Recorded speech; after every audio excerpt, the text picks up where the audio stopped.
Bienvenue à tous. Organisation des élections pour février 2022 et relations avec les partenaires militaires, le gouvernement de transition du Mali face à des choix décisifs.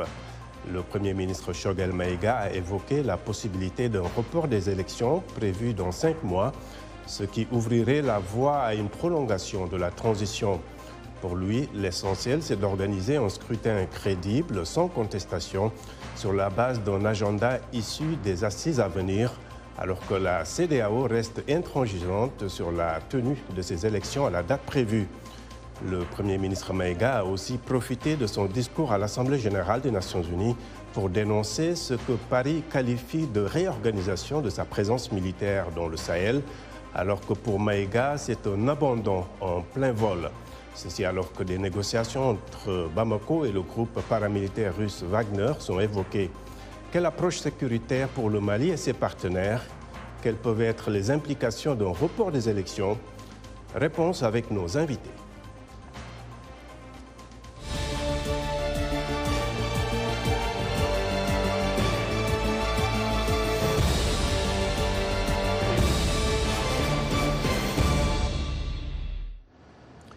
Depuis la révélation d'un probable contrat entre la République du Mali et la société militaire russe Wagner, Bamako fait l'objet de pressions de la part de ses partenaires, particulièrement Paris, qui menace de rappeler ses soldats. Mais les dirigeants de la transition refusent de plier. L'une des raisons qui pousse Bamako à explorer des partenaires, c'est la décision unilatérale de la France de lâcher Bamako en plein vol, selon les propos de Choguel Maïga à la tribune de l'Assemblée générale des Nations unies.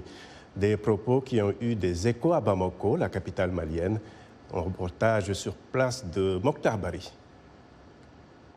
Les propos tenus à New York par le Premier ministre malien ont été salués à Bamako.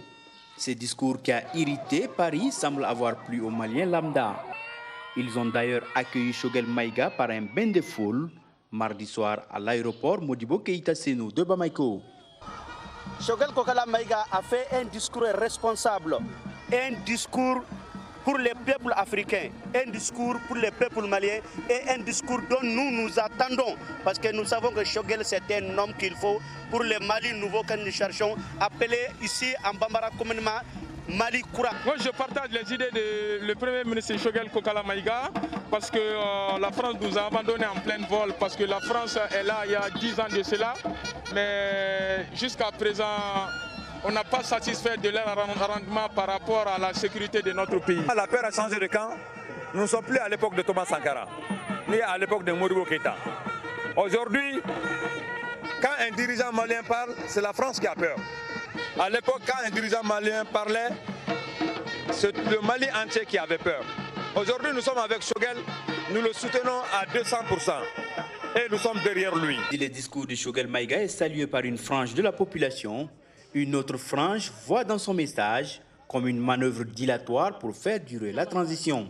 Un discours qui a pratiquement tourné sur 2 axes. Le premier axe, c'était à la limite une plainte en disant quand même que la France avait lâché le Mali en plein vol. Et le second, c'était bien évidemment pour essayer de façon très subtile de parler d'une éventuelle prorogation de la date des élections. Et je vous avoue, en tant qu'acteur bien sûr sur l'échiquier, que je trouve que ce n'était pas opportun d'aller tenir de tels discours devant les Nations Unies. Et que l'objectif final de tout ce théâtre demeure la prolongation de la transition. Parce que quand on regarde tout ce qui a été dit, d'abord en 2012, nous avons sollicité l'arrivée des Français. Vous êtes d'accord avec moi? Et regardez comment Choguel a commencé son allocution. Il n'a pas commencé par une introduction. Il est rentré directement sans remercier d'abord le précédent. C'est que ces gens ont fait pour nous. Tu vois, donc rien ne sert, c'est-à-dire, au fond, ce n'est pas le problème actuel des Maliens. Le Premier ministre malien a été accueilli par le président de la transition Assimi Goïta dès son retour de New York. Au même moment, une attaque terroriste faisait 5 morts et d'importants dégâts sur l'axe Bamako-Kaï. Autant se rappeler le défi sécuritaire auquel fait face l'équipe de transition, alors que Barkhane adopte une nouvelle posture dans la région. Mokhtar Bari pour VOA Afrique, Bamako. Voilà, merci beaucoup Mokhtar. Et à présent, nos invités pour le débat À Bamako, nous avons Sékou Tangara, journaliste, directeur d'Africable, et toujours dans la capitale malienne de Skype, Boubacar Aïdara, analyste politique, docteur en sciences politiques. Et ici aux États-Unis, précisément à Houston, Aristide Sidibé, analyste politique. Merci à tous d'être avec nous. Alors, Boubacar, Bamako n'a toujours pas ouvertement confirmé un quelconque accord avec le groupe privé Wagner, alors que l'information sur ces discussions, au moins, est confirmée par le chef de la diplomatie russe. Pourquoi, selon vous? Bon, je crois déjà qu'il faut un petit peu revenir au facteur de l'appel de Wagner au Mali qui a été annoncé par Choguel. Les raisons pour lesquelles Choguel pense qu'il faut... il n'a pas prononcé le mot Wagner, mais il a dit d'autres partenaires. Il a parlé d'un lâchage en plein vol de Barkhane, de la France. Et on a vu que les autorités françaises ont tout de suite dénoncé cela en disant que ce n'est pas vrai. Mais quand on regarde un peu la chronologie des choses, on peut comprendre pourquoi Choguel a tué ce type. Alors, les autorités françaises l'ont dit, la lettre de l'ambassadeur Mali qui a été publiée aussi et qui avait été adressée aux autorités, que la transformation de Barkhane avait été lors du sommet de N'Djamena en février 2021. Voilà. Mais dans la même lettre, on voit que les autorités françaises passent rapidement de cette date de février 2021 tout de suite à la visite de France le 20 septembre. Donc on voit tout de suite que l'annonce de Macron, ça tombe vraiment comme une surprise. D'accord. Alors, Aristide, Paris a mal digéré ces propos et la CEDEAO s'est déjà prononcée contre l'engagement de ce qu'elle appelle des forces de sécurité privées. Comment les autorités de la transition doivent-elles gérer leurs différences sur cette question avec leurs partenaires régionaux et occidentaux? Bien, merci M. Dia. Et moi, personnellement, je suis un peu sceptique quant à l'arrivée de la société privée russe Wagner. Et je pense que, en réalité, la communauté internationale a sous-estimé les dirigeants de la transition militaire. Moi, je vois que, en réalité, il y a 4 choses que le Mali a accomplies déjà avec cet effet. La première, c'est que, avec cette annonce, l'effet de cette annonce, aucune décision d'utilisation des troupes de la MINUSMA ne sera unilatérale au Mali. Ça, c'est établi maintenant. La deuxième, la France, dans ce verbiage diplomatique, a concédé que le Mali peut nouer des partenariats avec tout le monde, étatique ou non étatique, sauf la société russe. Ce qui est quelque chose de majeur parce qu'il y a d'autres sociétés qui peuvent venir. La troisième, c'est que le Mali a montré qu'elle ne souscrit pas à la pertinence de la force Takuba qui est en gestation. Et enfin, le discours de Choguel a montré que le statu quo n'est plus acceptable pour le Mali. Et ça, pour moi, pour répondre directement à ta question, la CEDEAO ne peut rien faire dans ça. J'ai été sur votre plateau il y a quelque temps, je l'avais dit, et aujourd'hui, on est à ce niveau. Et justement, Sékou, pourquoi une autre force étrangère est forcément la solution face à l'insécurité dans le nord et le centre, alors que les troupes françaises et la MINUSMA sont présentes sans que la situation ne s'améliore, Sékou? Vous êtes avec nous, Sékou? Je crois qu'on a dû on a perdu. Je vous pose la question, Boubacar. Pourquoi forcément une autre force étrangère si les forces étrangères ne semblent pas être en mesure de faire face, en tout cas de régler le problème sécuritaire? Boubacar? Oui, j'avais beaucoup de mal à vous entendre. Est-ce que vous pouvez reprendre la question, s'il vous plaît? Nous avons quelques soucis. Je crois qu'on va essayer de régler ça. Vous m'entendez, Boubacar? Je demandais pourquoi forcément une autre force étrangère, alors que Barkhane est là, la MINUSMA est également là, sans qu'on ne puisse régler la situation sécuritaire. Oui, alors parce qu'en fait, il y a beaucoup d'observateurs qui ont dit, qui l'ont soutenu par des arguments, que la dimension strictement militaire n'était pas la mieux à même de régler le problème sécuritaire malien. Voilà un sujet qui est très fâcheux et qui oppose la France au Mali. Les Maliens, dans leur grande majorité, et aussi les autorités maliennes, ont voulu entreprendre des pourparlers avec des groupes armés djihadistes. Voilà. Les autorités maliennes, elles se sont heurtées à l'opposition radicale de la France qui ne veut pas en entendre parler. Alors, nous avons des villages ici qui subissent le blocus des djihadistes. Encore aujourd'hui, on vous parle, il y a des villages qui sont totalement sous blocus djihadiste. Jamais la force militaire n'est parvenue à libérer ces villages du joug de ces groupes djihadistes-là. Il se met en place des pourparlers initiés par des responsables locaux, des responsables religieux. Et partout dans ces villages, on a vu que ce type de dialogue a permis au moins d'atténuer les difficultés qui pesaient sur ces villageois-là. Mais en aucun cas, la force militaire n'a permis de ramener la paix. Et récemment, ce type de dialogue s'est officialisé avec une initiative du ministère de la Réconciliation nationale, avec à sa tête Ismaël Ouagé, qui est passé par l'entremise du Haut Conseil islamique pour débloquer la situation dans le village de Farabougou. Et je crois d'ailleurs que c'était cette immixtion du pouvoir de Bamako dans ce type de dialogue qui avait poussé Emmanuel Macron à dire que le Mali était en train de basculer dans l'islamisme radical et il avait ainsi mis fin il avait suspendu les opérations conjointes entre Barkhane et les forces armées maliennes. D'accord. Donc, beaucoup de Maliens ne comprennent pas pourquoi la France s'oppose à ce type de dialogue, alors qu'on sait très bien que ça peut permettre de débloquer un peu la situation. D'accord. Je crois qu'on a Sékou Tangara au téléphone maintenant. Alors, Sékou, je vous pose la question.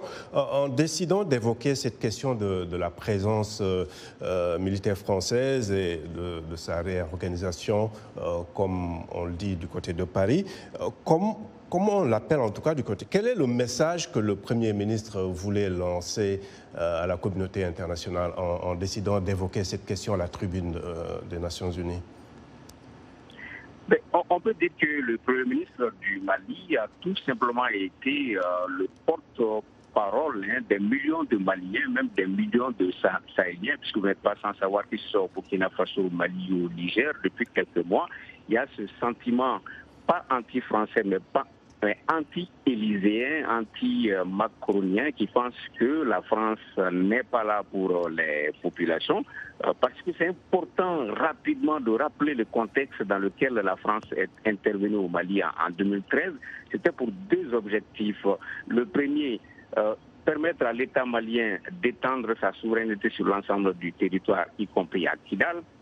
Mais le second, c'était de stopper l'avancée des colonnes djihadistes qui filaient un peu vers le sud. Le premier a été atteint par Serval, mais une fois aux portes de Kidal, l'armée malienne a été cantonnée à Anefif, à 90 km de Kidal. Et à ce moment-là, la France s'est mise avec le MNLA qui avait des velléités sécessionnistes contre l'État du Mali.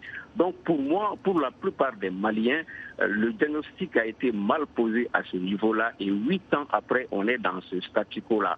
Donc vous réalisez un micro-trottoir dans n'importe quelle rue de Bamako, de Niamey ou même de Ouagadougou, le sentiment comme quoi la France fait cavalier seul, la France n'est pas là pour les populations. La majorité des intervenants de ce micro-trottoir vont penser exactement comme le Premier ministre Choguel Kokala Maïga, qui pense que le Mali a été trahi et par la France et par la MINUSMA. Et comment est-ce que certains partenaires de l'accord d'Alger, comme la CMA, pourraient réagir à tout cela? Bon, la CEMA a réagi, hein, mais la réaction de la... Oui, mais la réaction de la CEMA, c'est pas loin de celle de la France, mais objectivement, la CEMA, c'est le MNLA, c'est le HCEA, tout le monde sait que le MNLA avait été défait, que ses dirigeants s'étaient même exilés à Ouaga et à Niamey, mais elle a été ressuscitée par cette même France. Donc tout ce qui est entendu aujourd'hui de la part de la CEMA, c'est exactement les condamnations qu'on entend de la part du Quai d'Orsay ou des autorités françaises. Mais moi je pense que... Oui. Je vais aller rapidement parce qu'on doit aller en pause. Alors Aristide, comprenez-vous quand même les arguments de ceux qui pensent qu'en matière de sécurité, il serait plus approprié de collaborer avec des États plutôt qu'avec des entités privées? Bon, M. Dia, moi, comme je l'ai dit plusieurs fois, j'ai fait des écrits dessus. Nous sommes parmi ceux qui ont toujours dit que c'est l'armée malienne qui doit faire ce travail, mais on a empêché cette armée, comme mon collègue Tangara vient de le dire. Cette armée a été cantonnée sur son propre territoire. Et vous êtes dans un pays où ça fait 8 ans, par exemple, qu'on prétend former cette armée. Et cela voudrait dire qu'on doit remettre en cause non seulement la qualité de cette formation, la qualité d'équipement de cette formation. On a intentionnellement mis l'armée malienne dans ces conditions. Donc, pour moi, ce débat de partenariat c'est un faux débat. Et le Mali va faire ce que le Mali doit faire. Et la France ne fait que payer ces erreurs stratégiques qu'elle a fait en créant cette situation à Kidal et en imposant un accord d'Alger qui codifie le féodalisme au Mali. Les Maliens ne vont pas accepter cela, M. Dia. D'accord. Alors, voici quelques commentaires de nos téléspectateurs sur la page Facebook de VOA Afrique. Loseni Keita Akai nous dit « Le report des élections va s'imposer d'elle-même car en termes de sécurité, il est impossible de tenir les élections. Mais ce qu'on reproche à Choguel, c'est le forcing qu'il est en train de faire. Sans un minimum de consensus, les réformes politiques seront difficiles. » Abdourahmane Darayawa est à Niamey, au Niger. Il nous dit « L'approche sécuritaire des autorités de Bamako est une insulte même à l'égard des forces de défense de la République du Mali. Un pays souverain et responsable ne peut pas traiter avec des mercenaires. On aurait souhaité que les autorités du Mali signent un accord de sécurité avec la Russie elle-même. » Et puis Edine Beremo à Bangui en Centrafrique nous dit « Une transition prolongée ne comporte aucun risque pour le Mali si les autorités actuelles associent la société civile dans le processus. Par ailleurs, les Russes vont stabiliser le Mali. » Voilà, c'est donc quelques réactions de téléspectateurs. Merci de rester fidèle à VOA Afrique. Washington Forum revient après une courte pause.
Heureux de vous retrouver pour la seconde partie de Washington Forum.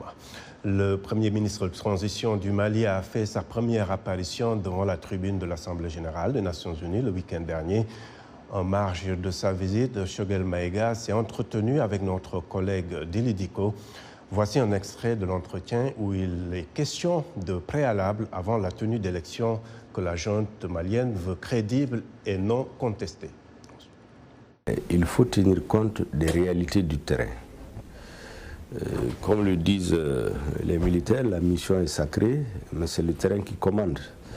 Cette date, elle est impérative, mais les réalités du terrain au Mali décident du délai réel. Nous ferons tout ce qui est nécessaire pour ne pas être hors délai. Et pour être beaucoup plus précis, nous avons dit à nos partenaires de la CEDEAO que nous tiendrons en fin octobre les assises nationales de la refondation, à l'issue desquelles nous pourrons décliner toutes les étapes par lesquelles il faut passer pour aller aux élections, parce que la première fois, la date a été fixée à partir des principes. Il ne faut pas plus de 18 mois de transition, mais je pense que les partenaires ont ignoré un élément fondamental. Le changement au Mali n'est pas le résultat d'un coup d'État subitement intervenu. Il y a eu des soulèvements populaires pendant des mois, avec des revendications précises qui ont abouti au changement de régime. Les militaires n'ont fait que parachever en réalité pour éviter le chaos. Ces soulèvements populaires partaient des résultats contestés des élections, partaient de la lutte contre l'exigence de justice et de lutte contre l'impunité, l'exigence de réformes politiques et institutionnelles. Et donc, pour ne pas tomber encore dans une contestation des élections, nous devons faire beaucoup attention. Nous avons la réalité et la responsabilité de conduire le peuple malien à des élections apaisées. Et donc, c'est ce qui nous guide, c'est créer les conditions pour ne pas tomber dans une autre contestation qui peut conduire à un autre soulèvement, un autre coup d'État avec une transition à n'en pas finir. Et en dehors de cela, nous n'avons aucun autre souci. C'est pour cela que nous disons que d'ici la fin des assises, nous reviendrons à nos partenaires avec des dates beaucoup plus précises. Et je suis certain qu'on pourrait se comprendre. Voilà, et je rappelle nos invités pour ce Washington Forum. À Bamako, Sékou Tangara, journaliste et directeur d'Africable, toujours dans la capitale malienne. Boubacar Aïdara, analyste politique, docteur en sciences politiques. Et à Houston, ici aux États-Unis, Aristide Sidibé, analyste politique. Alors, Sékou, le gouvernement de transition du Mali bénéficie-t-il là aussi d'un soutien populaire concernant un éventuel report, selon vous? Oui, on peut le dire hein, sans crainte, parce que à chaque fois que cette question est posée, les Maliens se renvoient à l'histoire. Hein, ils demandent à ce qu'il faut qu'on aille interroger l'histoire. Parce qu'en 2013, on se rappelle un certain propos, un François Hollande qui avait par exemple affirmé qu'il sera intraitable sur la date des élections, sur la tenue des élections. On a tenu les élections présidentielles législatives, mais 7 ans après, ça a été le renversement du régime d'Ibrahim Boubacar Keïta. Et aujourd'hui également, on est en train de ressortir cette recette-là qui infantilise un État comme s'il ne peut pas décider par lui-même en fixant des délais, en s'en tenant au fétichisme de la date. La question qui mérite d'être posée aujourd'hui, hein, que les Maliens se posent, c'est avons-nous besoin d'une transition de délai ou d'une transition réussie? Tout le monde est d'accord que pour mettre un pays sur les rails, qui mieux qu'une transition qui n'a pas de base électorale, qui n'a pas d'intérêt partisan, qui mieux qu'une transition pour amorcer des réformes et mettre le pays sur les rails? Le cas du Ghana est régulièrement évoqué au Mali, le cas de Jerry Rawlings. Donc la question, le Mali a-t-il besoin d'une transition réussie ou d'une transition de délai? D'accord, mais Boubacar, on a vu des partis comme le PARENA ou le parti socialiste Yelen Koura qui ne semblent pas emballés par l'idée d'un report. Il y a aussi la coalition pour une transition réussie qui s'est prononcée contre un report. Est-ce que pour vous, c'est tenable la date du 27 février? La date du 27 février ne me semble plus tenable, en raison donc du fait que le processus... Mais vous comprenez les griefs de ces partis? Absolument. Et d'ailleurs, c'est en lien avec ça me semble être en lien avec cette question de Wagner. Alors, cette question de Wagner qui oppose aujourd'hui le Mali à la France, dans cette question, nous sommes en pleine politique internationale. Mais politique internationale qui prend pied sur des politiques internes aux deux pays. Et de la même manière qu'Emmanuel Macron s'adresse aux Français en transformant Barkhane, c'est une manière pour Emmanuel Macron de venger la mort des soldats français qui sont morts ici, parce que Barkhane qui devient Takuba n'aura que l'objectif d'anéantir, de neutraliser, comme ils le disent, les chefs djihadistes. Alors, c'est la période électorale, on est proche de la période électorale en France, donc Macron s'adresse à son électorat. De cette même manière, les autorités politiques maliennes s'adressent aussi à leur population. Alors, la question qui a lieu aujourd'hui au Mali, c'est report ou pas report.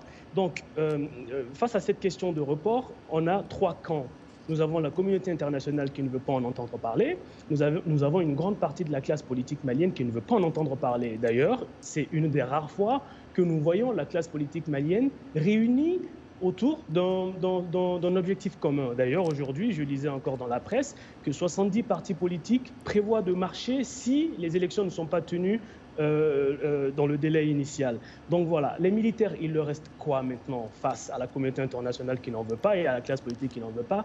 Il leur reste le soutien populaire. Et ce soutien populaire, ils sont en train de le chercher. Ils sont en train de le chercher en séduisant donc les populations. La question de Wagner, Sékou Tangara vient de vous le dire, c'est une question qui séduit beaucoup les Maliens. Voilà, il suffit de poser la question effectivement dans les familles, dans les grains, dans les rues. Ça séduit beaucoup. Donc, on suscite cette question Wagner.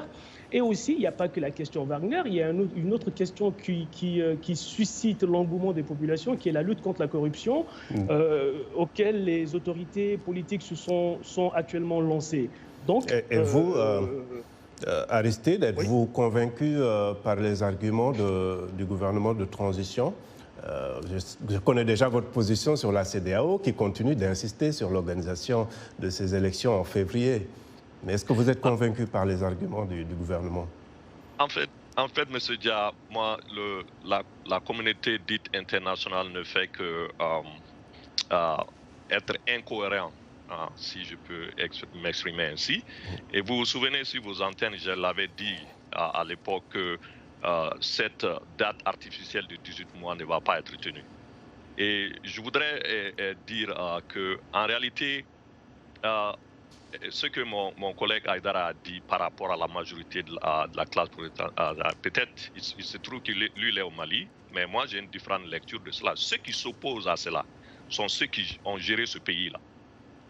Ce n'est pas la majorité de la classe politique. Ça c'est un fait. Deuxièmement, et j'ai l'habitude de le dire, il y a une transformation générationnelle au Mali. Et ceux-là qui ont géré le pays ces 30 dernières années et qui ont été à la solde de la France n'ont aucune crédibilité au Mali. Aucune. Donc, on est face à une situation où l'Occident, ou la communauté internationale, doit faire un choix. C'est-à-dire laisser l'éclosion de ce changement générationnel qui veut s'exprimer et qui ne sera pas arrêté. Donc, le train a déjà quitté la gare. C'est à la France de décider si elle va être dans ce train. D'accord. En tout cas, malheureusement, le temps passe très vite. Je promets que nous allons revenir sur cette situation au Mali. Malheureusement, nous arrivons au terme de ce Washington Forum. Merci énormément à mes invités et à vous qui nous avez suivis à travers nos différentes plateformes, Facebook, Twitter, également à travers nos télépartenaires sur le continent. Je remercie également toute l'équipe technique. À très bientôt. Au revoir.